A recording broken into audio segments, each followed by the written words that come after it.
लुगड़ी देवी से शांति देवी तक, भारत का सबसे रहस्यमयी पुनर्जन्म जिसने दुनिया को सोचने पर मजबूर कर दिया। क्या कोई इंसान अपने पिछले जन्म को याद रख सकता है? क्या मृत्यु के बाद भी स्मृतियां जीवित रह सकती हैं? भारत के इतिहास में एक ऐसा मामला दर्ज है जिसने न केवल आम लोगों बल्कि न्यायविदों, पत्रकारों, विद्वानों और अंतर्राष्ट्रीय शोधकर्ताओं को भी चौंका दिया। यह है लुगड़ी देवी, जिन्हें अगले जन्म में शांति देवी के नाम से जाना गया। एक अधूरी जिंदगी। 18 जनवरी 1902 को मथुरा में जन्मी लुगड़ी देवी का विवाह कपड़ा व्यापारी केदारनाथ चौबे से हुआ। 1925 में उन्होंने एक पुत्र को जन्म दिया, लेकिन प्रसव के केवल 9 दिन बाद 4 अक्टूबर 1925 को मात्र 23 वर्ष की आयु में उनका निधन हो गया। मृत्यु से पहले उन्होंने कथित रूप से कहा था कि वे फिर लौटेंगी। एक साल बाद दिल्ली में जन्मी एक बच्ची, 11 दिसंबर 1926 को दिल्ली में एक बच्ची जन्मी शांति देवी। 4 वर्ष की आयु से ही उसने अपने माता पिता से कहना शुरू कर दिया कि उसका असली घर दिल्ली नहीं बल्कि मथुरा है। वह कहती थी, मेरा नाम शांति नहीं, लुगड़ी है। मेरे पति मथुरा में रहते हैं। मेरा एक बेटा भी है। शुरुआत में परिवार ने इसे बचपन की कल्पना समझा, लेकिन जैसे जैसे उसकी बातें बढ़ती गईं, हर कोई हैरान होने लगा। ऐसे तथ्य जो किसी 4 साल की बच्ची को पता नहीं हो सकते थे। शांति देवी ने अपने पिछले जीवन के बारे में कई ऐसी बातें बताईं जिनकी बाद में पुष्टि हुई।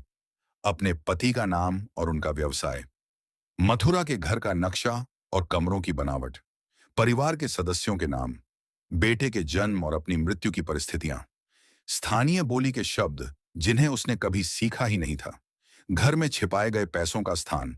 इनमें से कई बातें स्वतंत्र रूप से सही पाई गईं।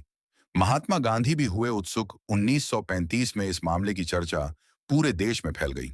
कहा जाता है कि महात्मा गांधी की रुचि भी इस मामले में हुई और उन्होंने प्रतिष्ठित व्यक्तियों की एक जांच समिति गठित करवाई। जब शांति देवी को पहली बार मथुरा ले जाया गया तो उसने बिना किसी सहायता के रास्ते पहचान लिए। भीड़ में अपने कथित पूर्व पति और ससुराल वालों को पहचान लिया।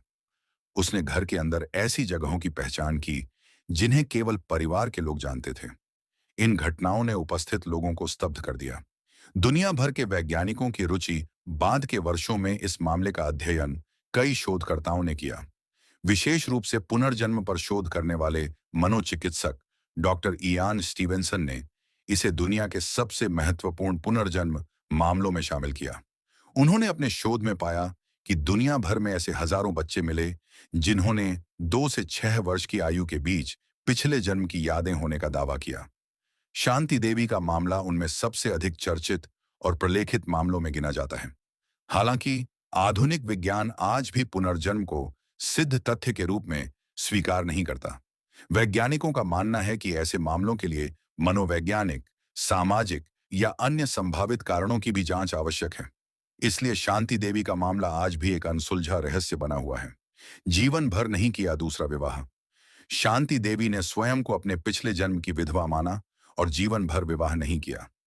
उन्होंने अपना अधिकांश समय आध्यात्मिक अध्ययन और भारतीय दर्शन को समर्पित किया। 1987 में उनका निधन हो गया। कुछ रोचक तथ्य। ये मामला लगभग 90 वर्षों से अधिक समय से शोधकर्ताओं की रुचि का विषय बना हुआ है। इसे दुनिया के सबसे अधिक दस्तावेजीकृत पुनर्जन्म मामलों में गिना जाता है। कई विदेशी लेखक, पत्रकार और शोधकर्ता केवल इस घटना का अध्ययन करने भारत आए। आज भी शांति देवी का नाम पुनर्जन्म पर होने वाली चर्चाओं में सबसे पहले लिया जाता है। निष्कर्ष: क्या शांति देवी वास्तव में लुगड़ी देवी का पुनर्जन्म थी? इस प्रश्न का अंतिम उत्तर आज भी किसी के पास नहीं है। कुछ लोग इसे पुनर्जन्म का सबसे मजबूत प्रमाण मानते हैं, जबकि वैज्ञानिक समुदाय इसे एक असाधारण लेकिन अप्रमाणित घटना मानता है। फिर भी शांति देवी की कहानी इतिहास के उन दुर्लभ रहस्यों में से एक है जिसने आस्था, विज्ञान और मानव चेतना तीनों को एक साथ चुनौती दी। मैं Dhirendra Singh Bhati, DSB status everything का ऑनर, इस बात से सहमत नहीं हूं क्योंकि इसमें महात्मा गांधी का भी इन्वॉल्वमेंट है और जहां गांधी नाम जुड़ा है, मैं उन सभी बातों से सहमत नहीं हूं। यह वीडियो मैंने सिर्फ आप लोगों को हिंदुस्तान की पुरानी खबरों से अवगत कराने के लिए ही बनाया है। आप हमें सब्सक्राइब भी कर सकते हैं ऐसे ही रोमांच से भरे वीडियो के लिए।